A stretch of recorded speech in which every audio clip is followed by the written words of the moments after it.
السلام عليكم، كيف حالكم بنياتي؟ شن اموركم؟ ان شاء الله تكونوا تمام.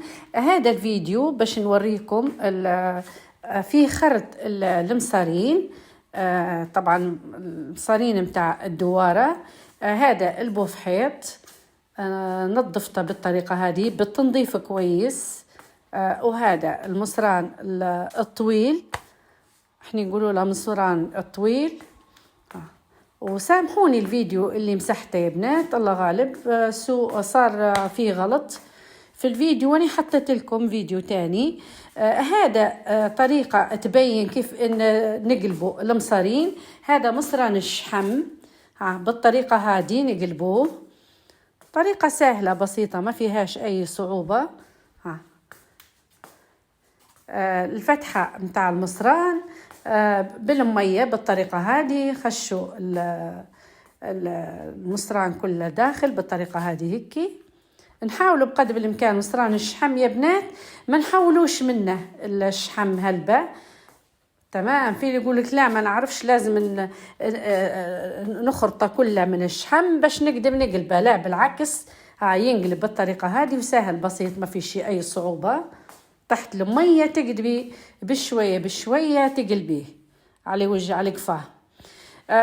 بالنسبة للزهر، في اللي قالوا لي بلا حلومة نديروا الزهر باش الريحة ما. أنا عمري ما سمعت الزهر يديرون في مصارين بصراحة. الله أعلم، في اللي يدير فيهم ما نعرفش، لكن نعرف أن الخل والليم والدقيق هذه الحاجة الوحيدة اللي تنحي الريحة من المصارين. هنايا بعد ما غسلناهم ننظفوا فيهم بالطريقة هذه، نظفوهم كويس. تو ننظف فيهم اني وين نحط فيهم في الدقيق. تنوريكم شو بندير. اما عمليه الزهر اللي خشولي قالوا لي بلا حلومه نقعوهم في الزهر، اني عمري ما دبتهم في حياتي، ما دبتهم ولا عمري سمعت بيهم. اللي بيجرب يجرب عادي جدا، هو حر يعني. هذا مصارين نغسلوهم كويس بالطريقه هذه.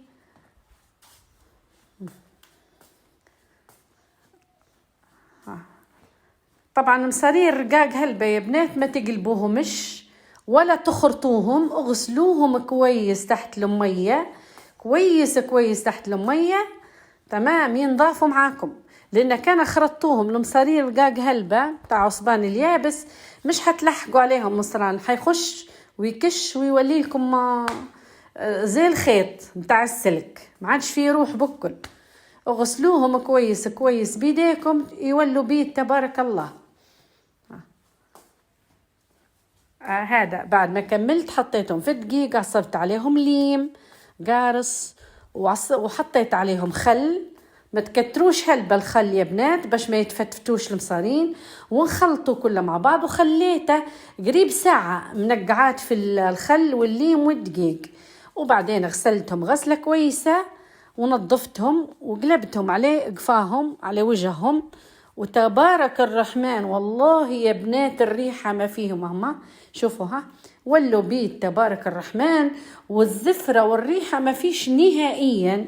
اللي يقولي نغسل بالصابون واللي يقولي نغسل والله ديري حتى الأشي كان كعليا الزهر واللي ما نشوفه تبارك الله.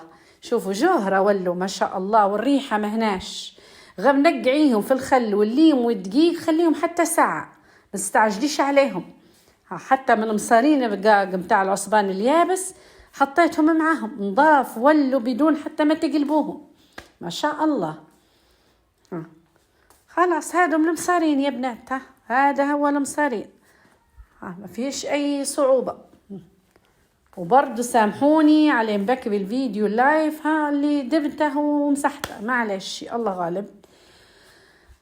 شوفوا هذا المصارين الرقاقة ما شفتوهم بالطريقة هي هيك. نظفوا هيك كل اللي فسته كله يتنحى بدون ما تقلبوا. هذا المصارين الرقاق بتاع عصبان اليابس والمرقاز.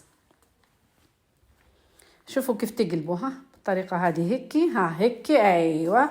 وبعدين خشوا المصران تو هيك يعني بندير عليه وجهه، كان على قفاه تو بندير عليه وجهه.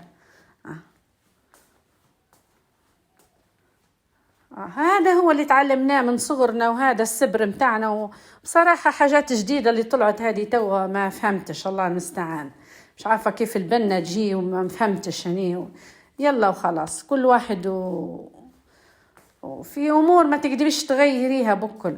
في أمور ما تتوا مصران هذا نقع في الزهر. بالله عليكم كيف بنديره هذا؟ كيف لما بتحشيه كيف بنت بتولي لك زهر ريحته، عرفتوا كيف؟ ويلا وخلاص، كل واحد وطريقته، وكل واحد وإن شاء الله خير. خلاص هذا مسويناتنا غسلناهم، واهو تبارك الله نسقطروهم كويس ونديرهم في كويسة ونحطوهم في الفريز لغاية لما بنجوب نطلعوهم تلقوهم نضيفات يا سلام. وإن شاء الله نتلاقوا في وصفة جديدة، وكل عام والجميع بخير. هذا هيك، ها شوفوا كيف نقلبها في المصارين، ها طريقة هي شفتوا، ها تحت الشيشمة، ها هذا مصران الشحم. شوفوا الشحم كيف قاعد فيها، شفتوه ما نحيتشها كله قاعد مصران، ها الشحم فسطة. شفتوا لما تجوا تخرطوه على قفاه ما تخرطوش هلبة يعني تنزلوا عليه. عرفتوا كيف يا بنات؟ باش الشحمات اللي في المصرين يقعدوا، هو حلاوته بالشحم بصراحة. شوفوا البوفحيط ها. وخلاص نتلاقوا إن شاء الله في فيديو جديد ووصفة جديدة، وكل عام وانتم بخير. ونتلاقوا إن شاء الله مع بلا حلومة كيتشن وسليمتكم.